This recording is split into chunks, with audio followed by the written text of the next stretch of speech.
Hey, everybody. Guess what? It's Monday night. That means it's time for Disputed Lands and my special guest. And I know I'm keeping him out of your sight until the very last minute. But before I'm going to give you the introduction of this guy, it might not help you to know who it is. So, not having hair plugs, he's turned down the hair club for men for 20 years running to be a model. He once crossed the Grand Canyon on a tightrope, only using 4 fingers. My favorite one is he's the current world record holder for stacking hippopotamuses.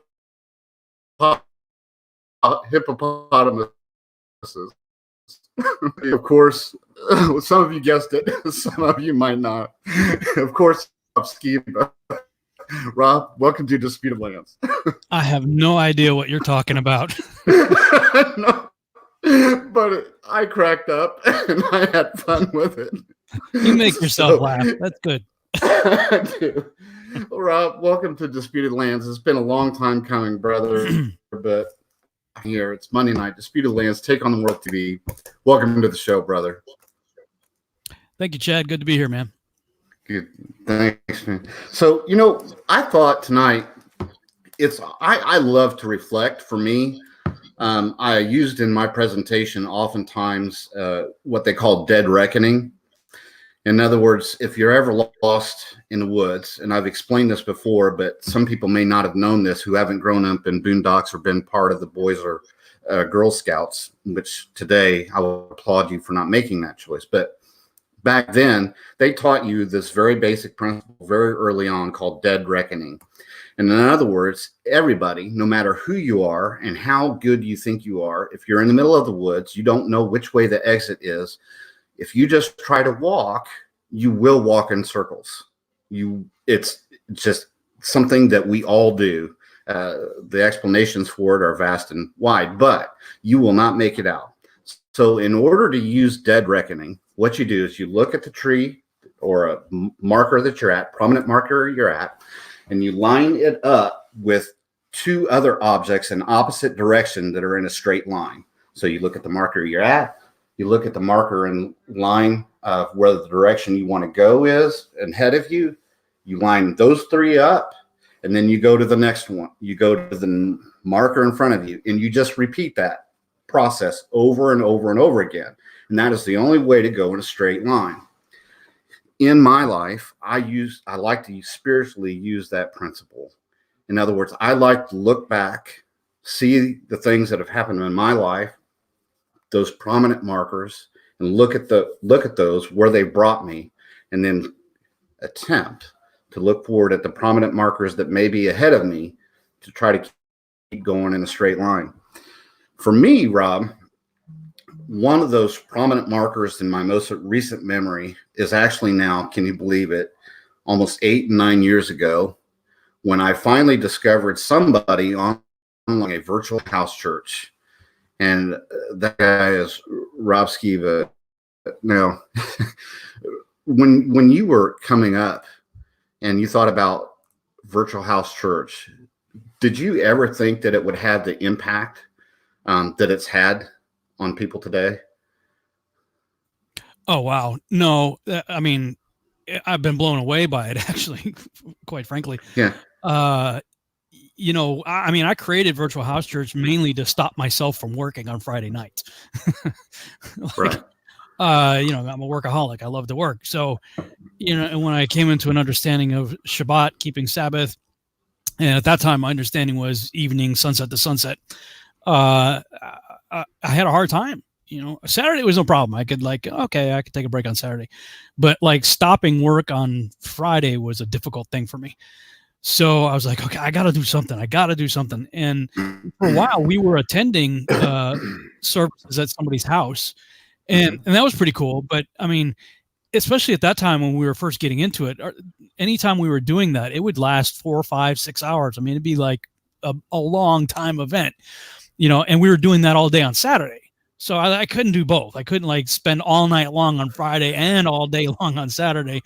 So, Virtual House Church was really just kind of my answer, because to stopping myself working, but also many people were listening to some of the commentary and things that I was making about the studies that we're doing on our Saturday studies with our home group. And they're like, man, we don't have any place like that. I wish we had some place like that. And I'm thinking, well, I've got this platform, right? And at that time it was Blog Talk Radio. Yep. And so it was like, well, I'm paying for this. Why not use it, right? So, and Blog Talk also had a really good switchboard for taking phone calls. So it was the perfect opportunity to stop myself from working, to have a good Bible study, to open it up to the public, and provide a service for all those people who are saying, "Man, we don't have any place to go." And that's the perfect segue, because that's my guidepost. I had spent many years alone. I had just recently I want to say 2011, beginning of 2011 to 2012-ish, I had come to some of the same conclusions that you came to for the reason for it about the Sabbath, and all these other things. But I really hadn't ran into anybody, not that I was looking real hard, but I hadn't run into anybody who was feeling or seeing or thinking the same ways, that it was just as fresh to it. It just happened to coincide with me discovering your Babylon Rising series at the same time. And I was like, doing the virtual house church. I think you actually started it right after I first heard about you.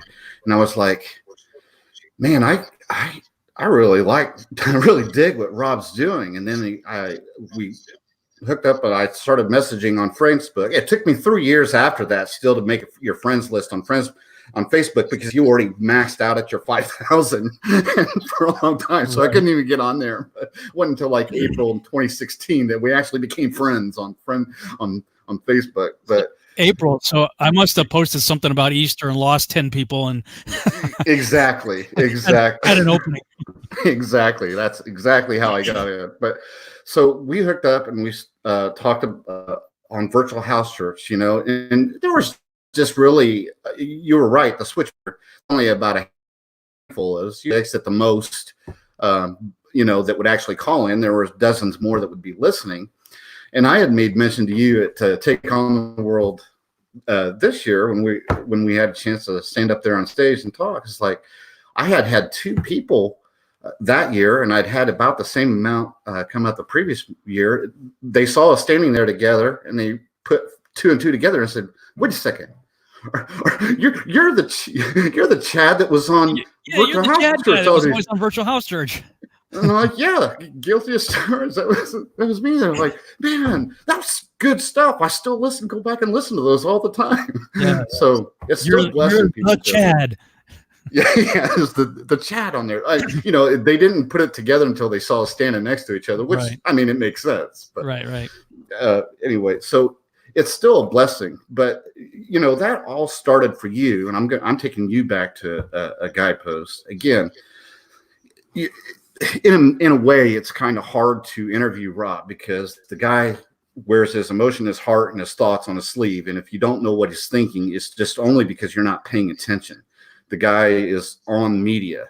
You can find out what Rob's doing, what he's thinking, what he's currently doing, anytime you want, for any week you want. Just look. I'll put his links here, but if you can't, it's just because you can't use a computer. And you need help. But I want to take you back. This for me is a personal interview. This has been a friendship that started with Rob, with just me. You want to know what the first question out there, audience, was that I asked Rob? He won't remember. Can I be your friend? This was my first question to Rob. Can I be your friend? He responded. He could back then, but his response was, "Well, yeah, of course." I was like, "Awesome, Rob's my friend." But for you, I want you to think about what I want you to put yourself back into your shoes, your own shoes, Rob Skiba's shoes, and you're publishing Babylon series. You're publishing that first book.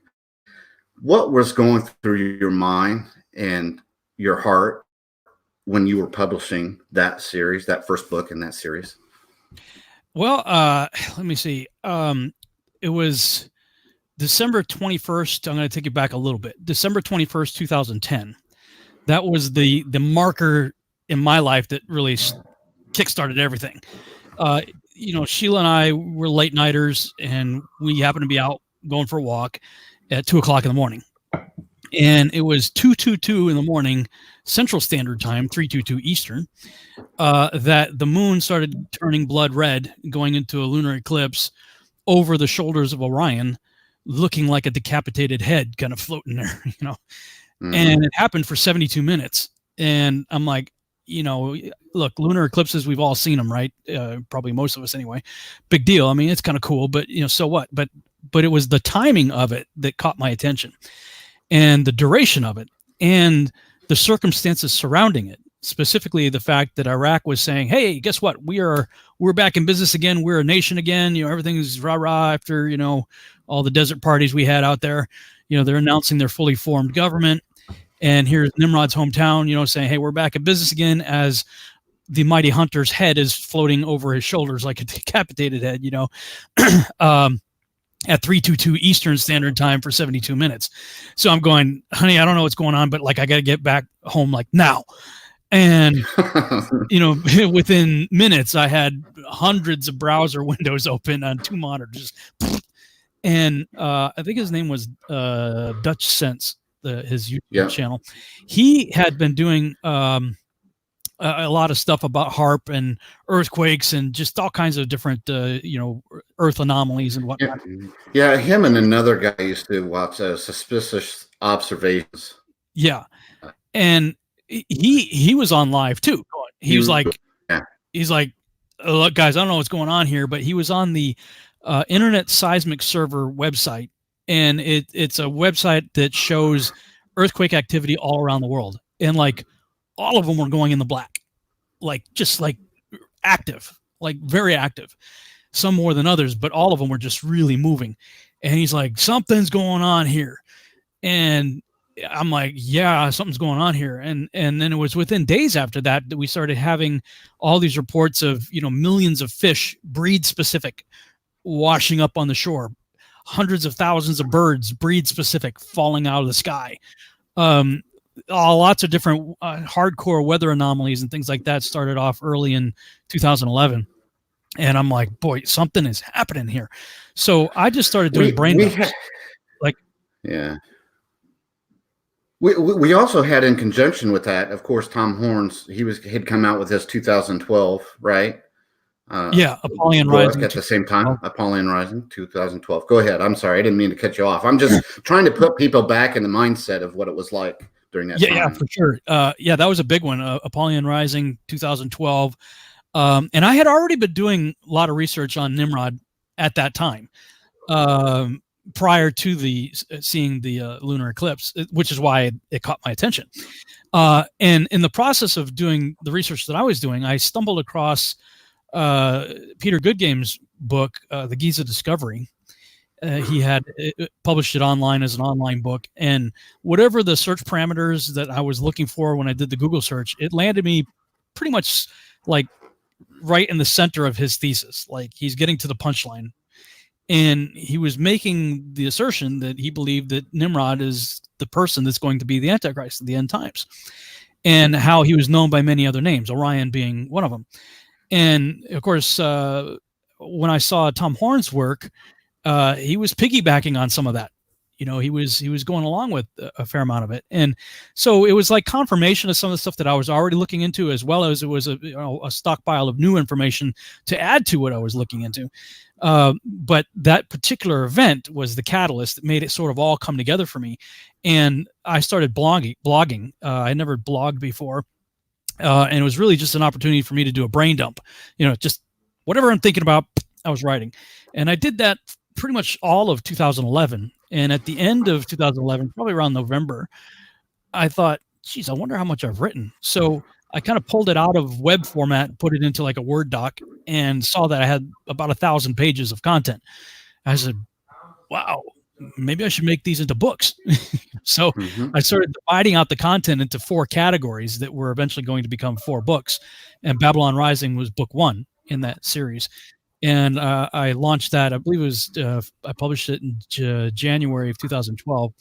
And originally, Doug Woodward was my he did a lot of the proofreading for me, and helped me with some of the editing and some ideas and stuff like that. And he was going to write the forward to it, but I forget, it was chapter 5 or 6, but it was a chapter that I wrote about the Iraqi dinar, and I believe he's like licensed in financing of some sort. He's got some kind of financial licensing or whatever, and it would present a conflict of interest or potential problem for him to seemingly endorse my book with those credentials, because he could run into issues. Right. So he's like, dude, I'm really sorry. I can't write the forward to you for these reasons. And I'm like, okay, well, it kind of stinks, because really looking forward to it, because I was reading his work too, his book. Well, of course, yeah. Was it Doomsday something? Doomsday Doug. No, Doomsday Doug. No, that's his nickname. But he's got a book. I forget the title of it. Something. Yeah. I think. Anyway, it was one of the books that he had put out. Well, anyway, I had fairly recently, kind of got introduced to the whole crowd by Tom Horn inviting me to come to a conference in Ohio, and there I met Derek and Sharon Gilbert, and several other speakers, Russ Dizdar. And, was kind of in that crowd and was already doing some conferences with them. And that's kind of crazy too, because this is the power of social media, right? I had just started working on, in 2009, I started working on Seed. And Sheila and I left our full-time job in April of 2010. And I got a video production office. And one of the first things I did was host hey, this is what we're doing conference, for friends and family and stuff. And in that presentation, I talked about some of the sort of the epiphanies that I had when I went to Israel in 2005. And I stood at Caesarea Philippi at the base of Mount Hermon in front of the altar of Pan and all that, and realized this is where the conversation took place, where, Yeshua's there and he's like, hey, who do men say that I am? Like that's where the conversation took place.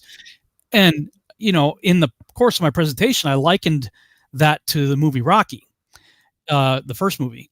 And what was going on with Rocky in the first movie, and what Yeshua, I believe, was doing at Mount Hermon and the Transfiguration and all of that, the whole conversation. And I put a video out. Randy Domain was another. Yeah, he's got a book, or a few books out there, but he's got one on the Nephilim that I had just seen, and he was on Facebook making comments about his book, and I had just edited the video from my conference that I did, and so I just put out a little segment from that conference. It was dealing with the Rocky situation and Yeshua on Mount Hermon. And Doug Riggs, who's another researcher, he deals with SRA and that sort of thing. He saw that video, he liked it, and he forwarded it to like everybody, the who's who, right? Tom Horn, Russ Dizdar, L.A. Marzulli, like all these guys, like all my bookshelves have like their books on them, so he sent my video out to those guys, and the next thing you know, I'm sitting here in my home office and I get a phone call from Tom Horn, and I'm geeking out and freaking out at the same time. Cause for me, that's practically like, it's like George Lucas calling me, something. Yeah, right. From a researcher perspective, he's one of my heroes. And, he found my information, whatever, he contacted me, and it was, very complimentary about the video and whatnot. And he said, you should get to know David Hitt. And David Hitt's a physicist who happens to live about, 30 minutes away from me, fairly close. So he put us in contact. We went out to lunch together and had an amazing time, just hit it off like right away. Had a really cool conversation with him. And then they partnered up to do a conference in Branson. It was like the first big sort of prophecy conference with the who's who there. And they actually gave me 3 speaking sessions. Like I'm a nobody, right? Like I'm standing on the stage with all the guys that I have all their books and DVDs with. I'm going, how did this happen, right? And they gave me 3 hour-and-a-half speaking sessions at that conference. But I didn't have my product table booth was like tucked away in a corner, like in the breakout room area. So like nobody knew where I was. They didn't know who I was either, but they didn't know where I was. I can relate to that. I my table once at a blood on the doorpost thing was a pool And the only reason people saw me is because they had to stand in line to get to your table. So they're like, "Oh, here are you. Oh, you got it." Paying it forward, man. So I understand that. Yeah, why not, right? Hey, right. So Doug Woodward had a table almost right in front of the main auditorium, and he only had like half the table that he was using. I said, "Hey, would you mind if I use a corner of your table?" And we had just met at that point. This is before Babylon Rising, and he's like, "Yeah, man, sure, no problem." So I only had a couple of DVDs, right? And a few little things. And so he gave me a little corner of his table, and it's great traffic right in front of the main stage. And of course, Doug and I, between sessions, whatever, we're chatting and really kind of hitting it off. And so, this is like, this had to be a late 2010 or 2011. I think it was 2011. So that's how I got to know Doug. And then later, that's how he became my proofer. And but then when he said he couldn't do the forward to it, I'm like, geez, get ready to go to print. And so I just, who else could I get? I'm thinking Tom's too busy. He probably wouldn't do it anyway. He's got a lot going on. And well, maybe Derek or Sharon would do it. So I contacted, I think Sharon first, and she's like, yeah. So, she must be a speed reader because she read it like really fast, and then wrote my forward like in the same day. It's like she read the book, wrote the forward, sent it to me. I'm like, wow. I was really, really super crazy appreciative about that, so, if she happens to be listening, thank you. I'll never forget it. That was very kind of you to do that. And so, published Babylon Rising, and the last chapter of Babylon Rising was Truth or Tradition. Now, the previous last chapter, what I thought was going to be the last chapter, was called Coming Out of Babylon. And in the context of the book, it was geopolitical, our troops leaving Iraq, that sort of thing. And I thought, okay, this book's wrapped, ready to go. And I felt like I got a tap on the shoulder, and the Holy Spirit was saying to me, you got to come out of Babylon too. I'm like, I'm not in Babylon. What are you talking about? Oh yeah. And, that's when I was first really starting to study the Torah. I'd certainly read various aspects of it throughout my life, but I never intentionally went through the 5 books, with intention, studying to really understand what was it that Yeshua showed the guys on the road to Emmaus. Because it says he began with Moses, in the end of the Gospel of Luke. He began with Moses to tell them who he was. Well, Moses is the Torah. So, and then the end of the book of Acts, Paul's doing the same thing. He's in a rented house, beginning with Moses, telling him who in the Thessalonians, the Bereans, right? They were studying the scriptures daily. Well, what were the scriptures to them? The scriptures were the Torah, the prophets, the writings. So, I had intentionally prayed, Father, I could make a case for the Messiah from Isaiah 53, maybe Psalm 22, a few places. Obviously, there's go-to places we all think of. But I couldn't make a case for my Messiah from Moses. So I intentionally started praying, help me to figure that out. And I had been about a year into it when I was ready to wrap up on Babylon Rising. And the last chapter became sort of a brain dump of my journey into what does it mean for us to come out of Babylon. And I was basically just telling my story. This is what it looks like for me, and it was in that season that the Virtual House Church was birthed. So I have very fond, I will always look back at that time period. It was a difficult time for us, when Sheila and I left our full-time job. We went from good paying 6 figures, full benefits, everything's great, traveling the world, and it was amazing, to nothing. There's nothing, no paycheck, no insurance, nothing. All I had was time, and I spent all that time doing research. And somehow, we were miraculously carried from April 2010 well into, it was probably into 2013 before we started to show a profit at all. Although I will say this, what was pretty cool, they say you have to have your elevator speech ready. And it's true. Right. At the conference in Branson, I happened to have a couple of my DVDs. And at that time, Sheila and I were burning them on my computer, applying labels to them and putting them in a little case. It wasn't even a full size case; it was a small, like almost like a CD jewel case. So I had Mythology, Coming, Great Deception, and the Mount Herman Roswell in these 2 little cases, and I just happened to have them on me when Gary Stearman got on the elevator, and we were both headed to the 3rd floor. So, like, from the 1st floor to the 3rd floor, that's my elevator speech. I got, however many seconds there was there. And I handed him those 2 DVDs, and he's like, "Yeah, okay, cool, thanks." He didn't know me from anybody. And then it was probably, maybe a good week or 2 after that, he contacted me and finally got a chance to watch him, and he really liked it. And he says, "Hey, could you come up here and come on the Prophecy in the News show?" I'm like, "Wow, yeah, sure." And so we rented a car because my car wasn't going to make it. So we rented a car, and I was just buckling my seatbelt, and I reached into the glove compartment to do something, and somehow, I don't know how, I pulled my back out. I'm like, oh, I've been there. God, that hurt. Like, I'm like, yeah. I was in so. I mean, I did. I don't know how lifting a 2-pound box and just turning it to put a 2-pound box onto a cart, and I was like stuck for that way for 2 days. The 40s stink, right? It's like when your body starts telling you, "Hey, dude." So I don't know how noticeable it was, but I was in tremendous amount of pain when I was on that show. And I was sitting my posture looked great because you had to. It would hurt it. I couldn't move. I was in so much pain. You careful taking breaths and all of that. It's like, but those shows that I did on there were very well received. And next thing you know, Bob Ulrich is contacting us and ordering those DVDs by the 1,000. Like and it was one of these pay 30 days out. They weren't paying me up front. It's like you send it to them and then they invoice and the whole deal, and you get paid later.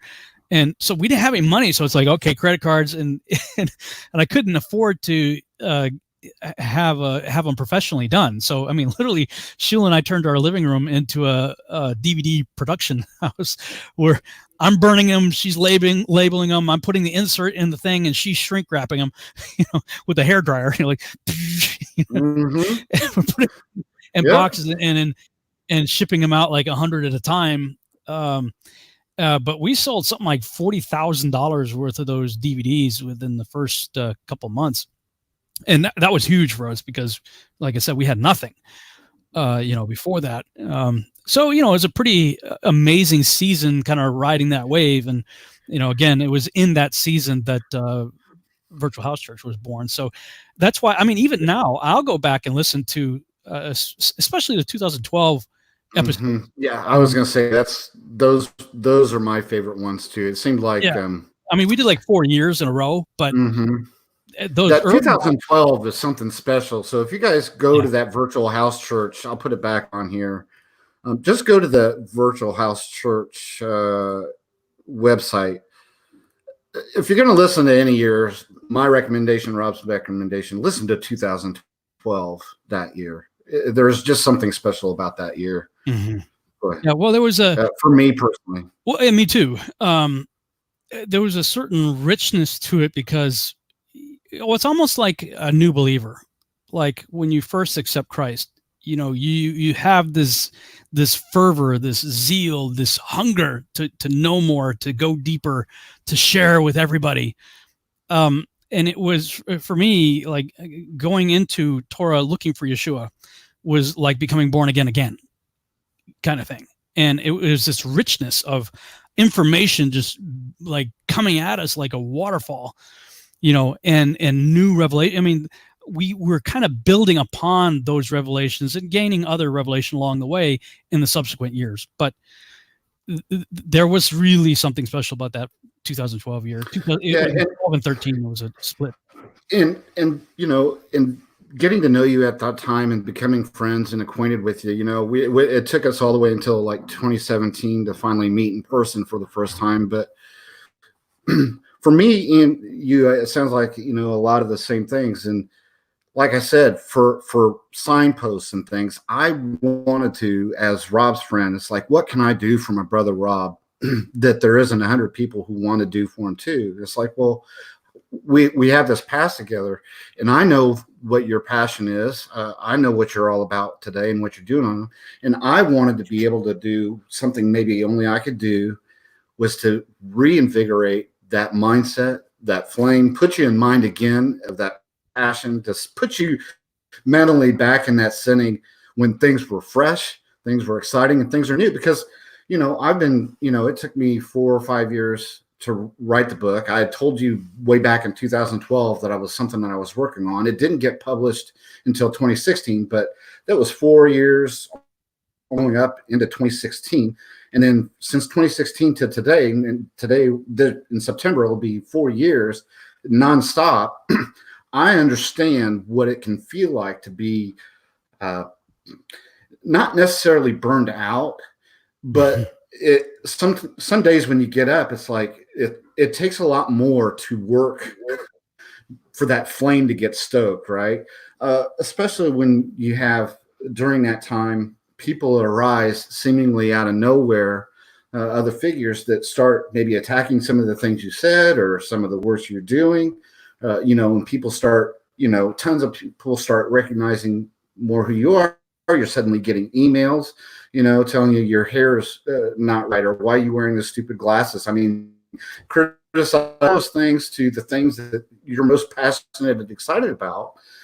And it's not that you take any one of those things, but it's like Chinese water torture, right? It's like drip, drip, drip, drip. Yeah. And before you know it, it's like by the end of the day, you're mad and you're upset and you're frustrated, and you don't remember how you got there. It's like, what? I'm just trying to be me, right? I'm just trying to be Rob. I'm just trying to be Chad, and I got these maniacs coming at me. So like I said, it's like, what can I do for my brother Rob? It's like, well, I know what I can do. We have this mutual past together. I know the passion and the joy that was in there. I can give some of that back to Rob. I can give it back to him, because he's working on Seed, where another passionate project. Now you get intensely into it. You're starting to see, like before, it's like a pinpoint, right? A star in the dark sky, way up there somewhere. Someday somebody will get me up there or something, fly me or whatever. Right. But now, right now, things are coming together. You got stuff on the desk. Mm-hmm. Right. So it's like, okay, let's reignite that passion, that mindset. Let's create that cocoon for Rob again to stew in, right? Before he comes a pretty butterfly. No, I'm just kidding. So anyway, that's kind of what I wanted to do. So we go from there. You're doing the Babylon series, and we do virtual house church, and that naturally led to you doing your famous quote, what a lot of people know you by, the extra biblically endorsed, extra biblical. You say it. The synchronized biblically endorsed extra biblical text. There you go. There you go. He's got it. So you go right into doing those. Yeah, besides the practical of providing, another something to generate income, because a lot of people should know by now, Rob relies on us to help him get from week to week and month to month, right? And as you said, there's been times, and Lord, I know this, it's tough. So natural progression. Hey, let's bless people at the same time we bless. So you do those, and people, if you don't know, you can go to Amazon right now and tell people what these are that you have done. Yeah. Okay. Thank you. Babylon Rising was obviously the first one. Chapter 1 of the book was, I think, the shortest chapter in the book, and it was called the Genesis 6 Experiment, and talks about obviously what happens in Genesis chapter 6, right? But after I published that book, I'm like, man, I got to really unpack this. So I took from the 1,000 pages of content that I blogged, and Facebook. I had a shirt on earlier today that my sister gave me for my birthday. It was like, the key to sanity: don't read the comments or something like that. Was, she gave me a T-shirt to remind myself. Look, that's often true. But I will say this: like at that time, when I was considering expanding on chapter 1 and writing a second book, Babylon Rising Part 2, The Return of the Nephilim. I differ from many of the other Nephilim researchers out there. and that I don't believe that there's a second incursion. There's nothing in any text that says that. We make assumptions about it, but there's nothing. And Genesis chapter 9, the same guy that wrote Genesis 6, Moses, tells you that Shem, Ham, and Japheth, these are the three sons of Noah, and from them the whole world was populated. Well, okay, the whole world, including Canaan, was populated by these three people. And by the way, Canaan comes from Ham, and that's where the Canaanite giants come from. So I'm like, that's what it says, So I wasn't too popular with that thesis, because the mainstream theory is that angels came back again. Everybody in the in crowd, second incursion. Most of the people in the in crowd are second incursion people. So I mean, we've had friendly rivalries in that regard. In fact, Derek Gilbert put Doug Hamp and I on the spot on the stage one time. We had a panel discussion. It was L.A. Marzulli, Doug Hamp, myself, and Derek was moderating, and we did like a 2-hour session. But L.A. couldn't stay for the second session, so Derek's like, okay, we're gonna take a break, and when we come back from the break, we're gonna deal with the issue: how did the Nephilim return after the flood? LA is like halfway off the stage, and he's like, oh man, because he's probably one of my most vocal opponents. And hey man, it was like his bait to try to keep LA. LA's like, nah, I gotta go. So Doug and I, and I didn't really know Doug all that well. I had his book, Corrupting the Image, certainly, and I'd had him on my show once or twice.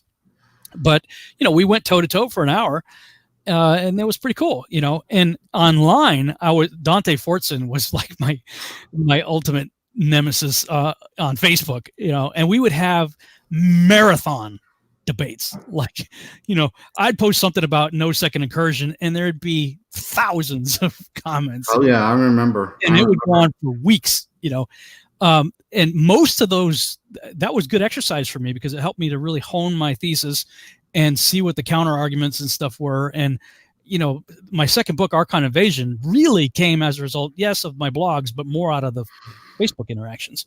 A lot of that stuff made it into the book. And so, that became my second book, Archon Invasion, and I changed the title from Babylon Rising, The First Shall Be Last, because there was a whole thesis that I wanted to cover in book 2 of the Babylon Rising thesis, but I was already 350 something pages in, and I had way more to go to fit in those guardrails. And I'm like, nobody's going to read an 800-page book.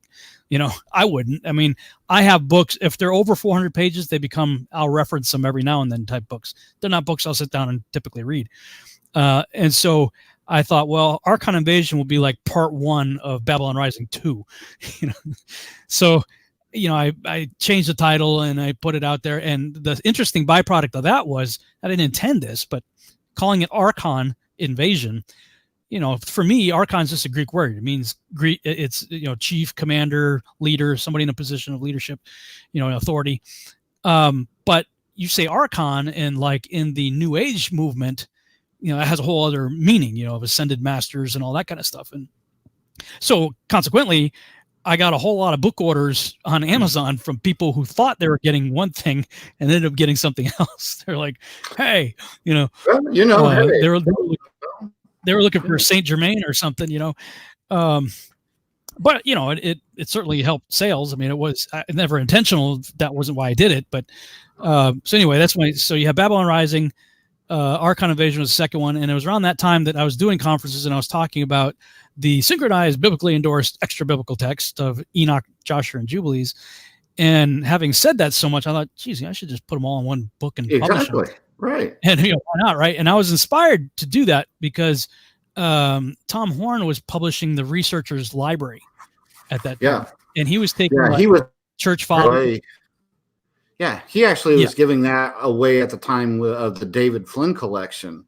Right. The Researcher's Library. So I ended up with it. It was like, I'd have to look now, but it's on one DVD that came with the book. There's like 60 different documents and several other books that are on that DVD along we bought. So, well, he started publishing them as books too. But they were like 8.5 by 11, full size books. And, I thought, wow, what a good idea. So, sort of that was my inspiration. I'm like, well, if he can compile, these are public domain books, anybody can take public domain and, repackage it, that sort of thing. So I thought, well, I'm not going to just repackage it for the sake of repackaging it. I'm going to elaborate on what I mean by saying the synchronized biblically endorsed extra biblical text. So, I wrote an introduction to it, and then I put Genesis, the full book of Genesis, as a parallel Bible with the King James and the Septuagint side by side, because there are notable differences. And, I found that interesting. So I put them there for comparison purposes. And then you have the full text of Enoch, Joshua, and Jubilees all in one volume. Because I had certainly each of these books separately, but I figured, for my own sake, I'm like, I'd love to have them just in one place so I could make all my notes. Exactly. And so, it was really kind of my thinking is like, I want to have them all in one place so I can easily cross-reference and look at them. And I did a section in the book where I show you how you can synchronize them. It's sort of like, Genesis is the bullet point of the Cliff Notes, right? I mean, it gives you a really little amount of information, like the life of Abraham, it's a few pages, right? Joshua gives like 200 pages of the life of Abraham. So I use the example of Genesis 6 to show you how you can synchronize, because you'll get a few verses, Genesis 6, 1-4. And then of course, Enoch really unpacks that. Yeah. And then you got to wait a while before you get back. Well, yeah. So, and then you got to go, well, Enoch was not, for God took him. Why did God take him? Well, Joshua chapter 3 tells you why God took Enoch. So you could put that in there. And then by the way, where did the wives of the 3 sons come from? Oh, well, that's in there too. So you could just line them all up. You just start with Genesis, insert Enoch, insert Joshua, insert Jubilees. And I was attempting to show people this is how you can synchronize it just with this one story. I didn't do it for the whole narrative. And so I published that. So that's available on Amazon. And then as I was doing Virtual House Church, and we were doing the studies by Your Living Waters, yourlivingwaters.com.org, I forget which, but an individual named Ardell wrote fantastic. Female, not a male. Sure, that's a female, which I never knew. Like, that's why I was an individual. I didn't know. I didn't want to get it wrong, but the commentaries were just amazing. Yeah, but I had notes scribbled on, random pieces of paper, napkins, stuff everywhere. I'm like, I need a place where I can have it all organized. And so I thought, well, why don't I I'll do each of the Torah, books of the Torah, the 5 books, with what they call the half Torah, the from the prophets, the segments of the prophets that they would typically read in a 1-year Bible plan going through the Torah in a year. You'd read a certain segment from, let's say, Genesis, and then you'd read some stuff from the prophets to go along with that portion. And then after the New Testament came along, they added portions from the New Testament that complemented those. And so I thought, well, what if I put because there are reading schedules you can see online that we were using in our home group. So I thought, why don't I just take all the scriptures from the reading plan, put them all in one book, and give like a third of the page for writing notes. I really did it just for myself. So I could, every year doing the Torah study, I could just add to the notes that I wrote last year and read the notes and remember what I studied last year, and other people thought, hey, I want one of those, so that became another book series. So, so you have Babylon Rising, Archon Invasion, the synchronized biblically endorsed extra biblical text, and the 5 Torah study workbooks. So that's 8 books. And then, when I got into the biblical cosmology topic, recently published a book called Testing the Globe, a Zetetic Investigation, Volume 1. That's this one right here. This is the latest book. And this one has public domain books in it. It has a book written by Samuel Robotham from the late 1860s, and William Carpenter, same thing, with about a 100-page introduction and commentary as you go along. I didn't do a ton of commentary, but I did a fair amount of commentary throughout the book, inserting my thoughts, as you go along reading these other guys' stuff. But what I did with this book, and I did it a little bit in my other books, but I was a lot more intentional about it in this book, was taking advantage of modern technology and using the QR codes. So, so as you're reading the book, you got, here's the book content right here, one of the other guy's books. And then all my commentary is in like a gray box, so whenever you see a gray box, that's me adding commentary to their stuff. And then like, this is a screenshot from my video that I'm talking about. And if you take your phone or your iPad and point it at the QR code, it'll take you right to the video. So you can actually watch the video of what I'm talking about there. So I used quite a few of the QR codes throughout this book. So it becomes an interactive experience. You can read the book, and then if you want more and see stuff that goes along with whatever I'm saying there, you can click you can put your camera on it. And then I did not know that. That is pretty cool. Again, watching you go through this and go through the ups and downs and also conflicts. Again, I like getting to the heart. We all see what you're up to, those who love you and follow you and do that. But we hear the results of your heart turning. But I wanted to ask this question is, first, if you look back at the last 8 years, if you had to pick one, and I know this is not easy and it kind of puts you on the spot, but if you had to pick one time that was like the best memory you have of the last 8 years, what is one of those things that comes to your mind of a joyous time during the last 8 years? Well, I'd have to say it was recent. Okay. Very recent. Like I just got back. This is such a testimony to how God works in our lives and why we need to appreciate everything. Everything he does, everything we go through, and I told you it was very difficult in the beginning. They were leaving their job and everything like that. And, in the back of Babylon Rising, I wrote in there, hey, if you enjoyed this content, if you'd like me to speak at your church or whatever, I don't charge to speak. I never charge people to speak. Just, you got to pay for my airfare and hotel. That's it. And for my wife also, because we travel together. So I get this phone call. Oh, actually, I got an email from a guy in South Africa. And he said, hey, would you be willing to do a conference in South Africa? I'm like, yeah, sure. Who's going to be there? And he's like, no, just you. I'm like, what? I'm, again, brand new author, just put the book out.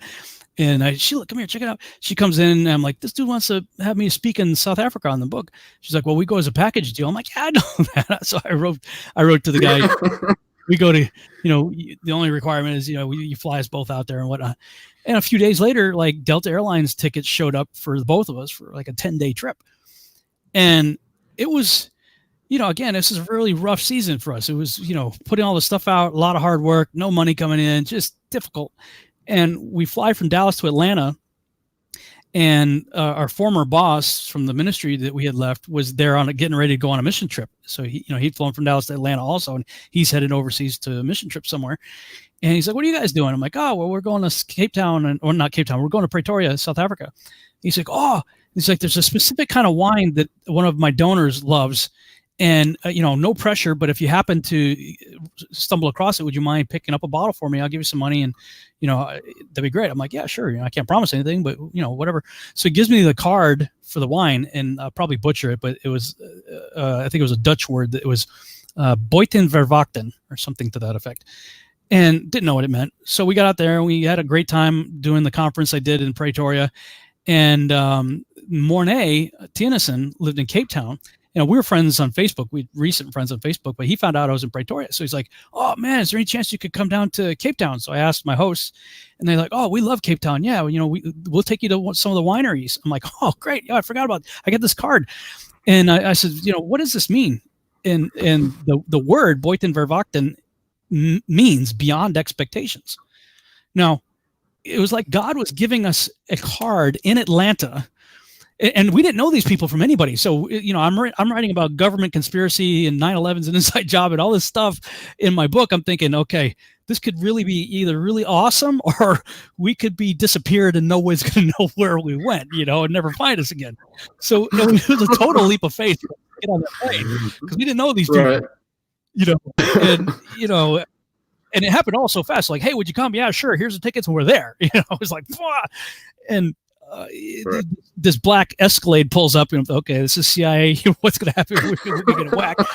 Next comes the dark coats in the hoods, right? Well, you're right. Exactly. These two huge people. these two huge people, Albert and Michelle Moffat, and the Dutch are just big people anyway, but like they're huge, like easily 7 feet tall, like huge. And so we get in the car with these huge people. Yeah, right. Who were super nice, just crazy awesome people. And they took us to their gated community where you practically needed a retina scan to get in, and gave us a guest house in their mansion with maid service and everything. And, we get our stuff in there, and we open up the curtains to the porch, and we look out, and there's like a savannah out there, lions and stuff walking around, and Sheila and I looking at like, what is happening? Like this is like, what? How does this happen? And I did like 5 hours of lectures there. And what's interesting about that was during one of the breaks, a guy came up to me and they said, when Albert told us that some guy from America was coming to talk about end times, we told him if he doesn't understand Torah, he's not going to understand anything about the end times. He said, so I Googled you. And of course, I'd only been into about 2 years now. And I Googled you and I saw that you did. And then he points to like half of the audience. He says, that's the only reason all these people are here. I'm like, wow. And Archon Invasion was in manuscript format at that time. I just had the manuscript printed out. And so we go down to Cape Town. And it's not a crazy, I'm sorry, I'm rabbit trailing all over this, but you asked me these questions. No, this is exactly what I intended. You're just bringing back a lot of really good memories. Yes. Back in 1999, this is going way back now. I was in LA shopping a script around from 99 to 2001, trying to sell a script that I'd written about cloning Jesus from the Shroud of Turin. And I had gone to a pitch festival out there. So I spent the whole day, pitching my script to movie studios.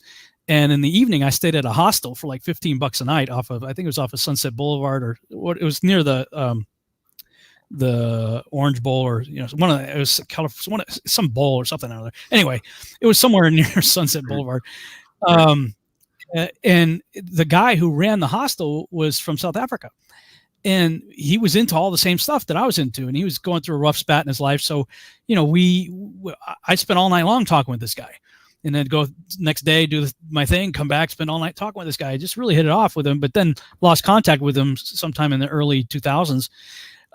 So here I am now. It's 2012. I think it was November 2012, November, December 2012. Mornay managed to get a church to allow me to speak there, and he put out flyers and stuff all over town. And I'm literally just about to open my mouth and start my first presentation. And who comes walking down the aisle but Petri, the guy that I met like almost 10 years earlier in LA, comes walking. I'm like, Petri? He's like, Rob Skiba. I just ran down from the stage and gave the guy a great big hug. Like, dude, he's like, yeah, I saw this picture of this. No, he didn't see a picture. He says, I saw this Rob Skiba guy. I'm like, I wonder if that's the same guy that, I used to talk with at the hostel. So, can't be too many of Rob Skibas running around. I don't know, but it was a sweet, that whole trip was just this amazing, sweet kiss from God, and beyond expectations for sure. And Mornay took both Sheila and I to Table Mountain. And we got a picture of us on Table Mountain. And then he took me to some of the movie studios that, sort of their Hollywood there in Cape Town. And that was when I first started shopping seed around, trying to see, what the interest was. So that's 2012. 7 years later, to the day. You know how Facebook will give you a little message saying that on this date, 5 years ago, you posted this. Right. Well, right. I had... your memory. I had made the decision to go 100% CGI with Seed about a year ago. And, I struggled with that because I really wanted to do it live action. But the more I started thinking about live action, the more expensive it was getting and the more troublesome it was becoming, because, you can suck up a huge amount of your budget on location. And, all kinds of things can go wrong. And if you can limit all that to having everything in one room, basically one studio, you don't have any of those expenses and problems. Now you have another set of expenses because you have to build all the CGI assets. But once they're built, then they're reusable. So your initial expense is really high, but over time your expense gets a lot lower because now you're just moving stuff around that you had already built. So had a revisit with Mornay, and he's like, oh, well, I can introduce you to some people. So he introduced me to this guy, Johan Funderkopf, and we had a Skype conversation, and he brought some other people in. And he's like, yeah, I think we can do this. And we're bouncing numbers around, and we settled on $100,000. Now, I didn't have $100,000, but they're like, this is like the bare minimum we'd be willing to do this first project for you. And it was an 8-minute project. It's only 8 minutes long. If you ever wonder why TV shows and movies are so expensive, just try making one. You'll find out very quickly. And I'm getting a bargain at that. It would be 2 to 3 times more that expense if I was to do it here. But it was like 9 o'clock in the morning on a Tuesday that I committed to that. I'm like, okay, yeah, I can do that. Let's do that. Didn't have it. I had maybe 70. So I'm thinking, I'll find a way to get the other 30, right? Well, that's like 9 o'clock in the morning on Tuesday. The same day, Tuesday, 2 o'clock in the afternoon, I go to my post office and there's a $100,000 check in my P.O. box the same day, which is like, okay, that means God put it on this person's heart like 3 days earlier to write that check, mail it so that it's in my P.O. box the same day that I stepped out in faith and committed to that number. So I'm like, okay, God, game on. All right. So, we started the process of working on contracts and everything like that, got to where everybody was happy. And it was like a day or two before I got on the plane to go back to Cape Town. Now, this is 7 years later, to the day. Mornay on Facebook, I think it was his wife, because she took the picture, got, on this day 7 years ago, and it was a picture of Mornay and I standing on Table Mountain. And I was like, wow, God, 7 at that, right? 7 years ago to the day, God made this thing happen. That was preceded with a card beyond expectations. So, I get on and Mornay's like, can you believe it's been 7 years since? I'm like, wow, dude, 7 years. And here we were in the same place, going to the same studios that he introduced me to 7 years prior, and I just got back from this trip just a month ago.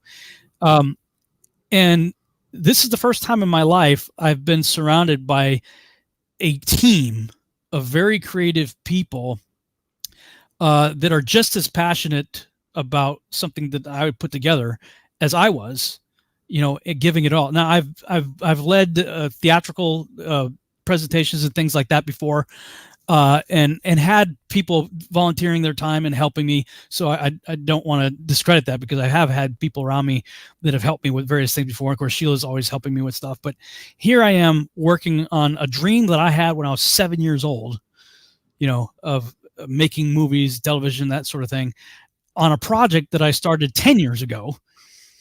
And we are doing motion capture with actors and a team of people they're like Industrial Light and Magic, quality people. Yeah. It's like South Africa's Industrial Light and Magic.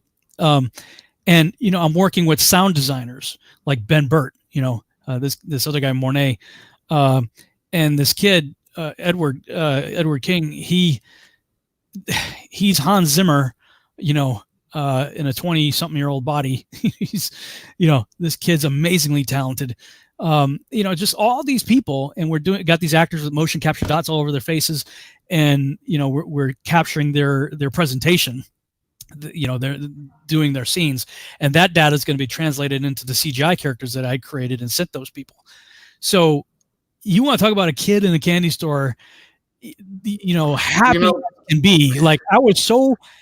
I couldn't explain it, man. There was such a euphoric experience to be actually directing for real the beginning of a TV series, but I had to tell you the backstory, because that's all the things that led up to this that made it that much more special. So here's the realization of a dream that I've had for 43 years on a project that I've been working on for 10 years. Extremely. I want to put this back in the virtual house kind of mode that we're in, and tie this in together with the 7 years. So I can't even remember who I was talking to. I think it was a Jewish guy. When I was first starting to ask questions privately, I said, I'm trying to understand, truly understand what Sabbath meant. What does Sabbath mean? I said, sum it up for me. I mean, I need something simple. I can read the verses. I'm grabbing it mentally, but I'm not getting it in my heart. And he sat there for a second and he goes, okay, you want to know what Sabbath is? And he goes, breathe out. He goes, and I was thinking about it. He goes, okay, it's 7 years. And man, he breathed into him. He says, Sabbath is the completion of a 7-year cycle. It's the breathing out. So he said, God breathed into man to give him life. That's the beginning. He said, the 7th year is the breathing out. It's the inhale to exhale. So he says, you want to understand the Sabbath in the 7 years? He says, you were given life. You're hard at work. Breathe in, work, hold your breath sometimes, but you get to that 7th year, and it's a joy. You can relax. You can look at everything that the Father is doing. You can exhale. He says, that's the 7th year for you. So, yeah, it brings me a lot of joy, Rob, to be your friend at this time, to see this and be able to say personally, I love you. I'm glad I could watch you go on this journey with you, be with you, bring more people aware, to let people look. People can see what you tell them on all your presentations. There's not a person who knows who you are, doesn't see that you wear your heart on your sleeves. But it doesn't always tell us the heart process that you went through internally, the struggles that you went through internally to come to that place to where you give it in a video, to you give it on a stage, or you share your passion with the seat, which everybody can see.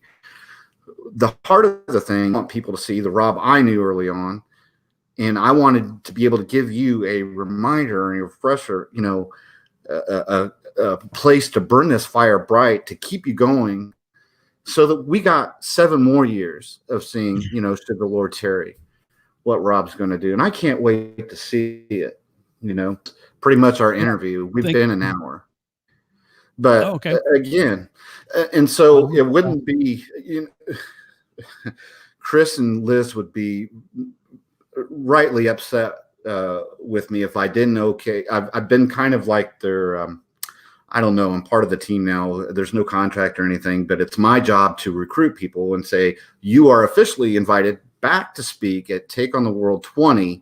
And for those of you who've gone, we hope to see you there. We understand if a schedule would interfere with that, but it's kind of going to be, for me, the only place I'll get to see you and hug you again in person, I think probably this year, because it's about one of the only ones I'm going to do. But you're officially invited back to Take on the World 2020. Those dates, do they have a location? Yeah, they do have a location. I think they've given, if you want to know the dates, they're on the screen now. Take on the 20 conference is August 21st through the 23rd. They do have a location, their website. I'm sure they'll be coming out here real soon. But, this has been a blast for me. Again, first time I've got to actually repay you, have you on as a guest on my show. Rob was the second interview I ever did to publishing my book. He remembered.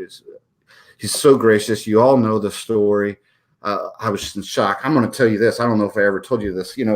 When we're meeting, I'm picking you up because I'm going to take you to the airport at the blood on the doorpost, and Chris and Liz are standing there, and I'm like, oh man, yeah, okay. So he's talking to Chris and Liz. I recognized them. I remember I'd seen them, and then he had mentioned they'd been on Now You See TV.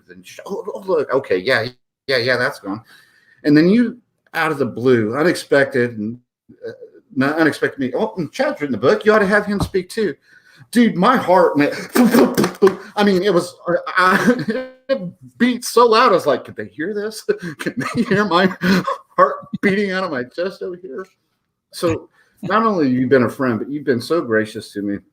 And I wanted to provide an opportunity to refresh your heart, refresh your mind. I know you're being refreshed right now, you're breathing out in this excitement, but I want to keep you in that. I wanted to build that fire. So take this with you when you get up tomorrow morning and you go to work on Seed.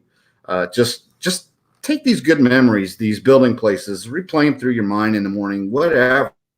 and just praise him and go your day that way, because the stuff that comes from Rob in those moments is precious for all of us. Thanks for coming on. Thank you, brother. I appreciate it. Thank you so much. We love you. This has been Disputed Lands, Take on the World TV. I'm Chad Schaefer. My special guest tonight, of course, is the one and only Rob Skiba. Until we see you next time, shalom. Shalom.